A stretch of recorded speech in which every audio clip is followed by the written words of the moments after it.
ನೆನಪು. ಲೇಖಕರು ಚಂದ್ರಕಾಂತ ಕುಸುನೂರು.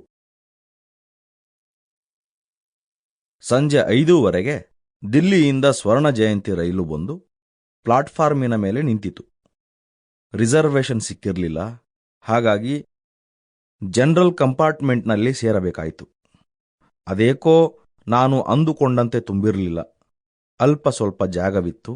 ಸೂಟ್ ಕೇಸನ್ನು ಸೀಟಿನ ಕೆಳಗೆ ಸರಿಸಿ, ಪ್ಲೀಸ್ ಸ್ವಲ್ಪ ಸೀಟ್ ಕೊಡ್ತೀರ್ಯಾ ಎಂದೆ.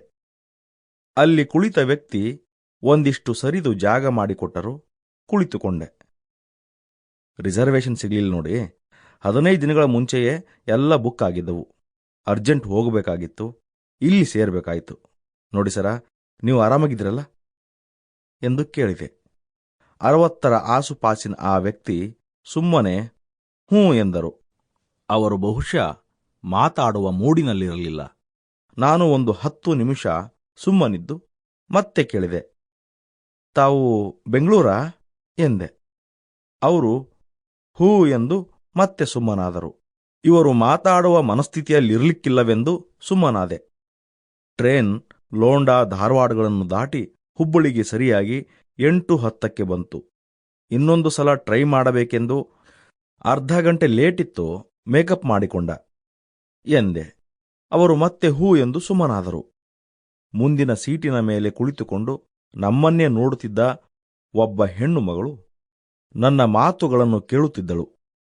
ನಾನು ಮಾತಾಡಿಸುವ ವ್ಯಕ್ತಿಯ ಕೇವಲ ಹೂಗಳನ್ನು ಕೇಳಿ ಮಜಾ ಅನಿಸಿರಬೇಕು.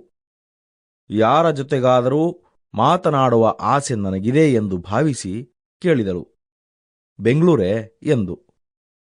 ಹೌದು ಎಂದೆ. ನಾನೂ ಬೆಂಗಳೂರಿಗೆ ಹೋಗ್ತಾ ಇದ್ದೇನೆ ಎಂದಳು. ಇವಳು ಮುಕ್ತ ಮನಸ್ಸಿನವಳೆಂದು ಭಾವಿಸಿ ಸಂತೋಷವಾಯಿತು. ಕೇಳಿದೆ, ಬೆಂಗಳೂರಾ?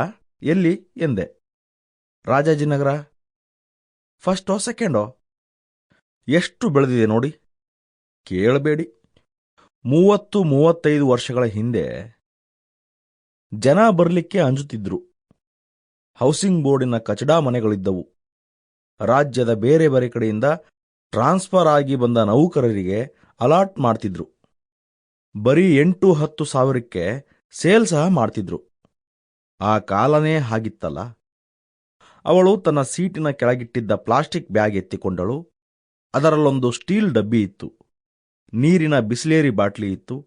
ಚೀಲದಲ್ಲಿ ಕೈ ಹಾಕಿ, Sample complete. Ready to continue?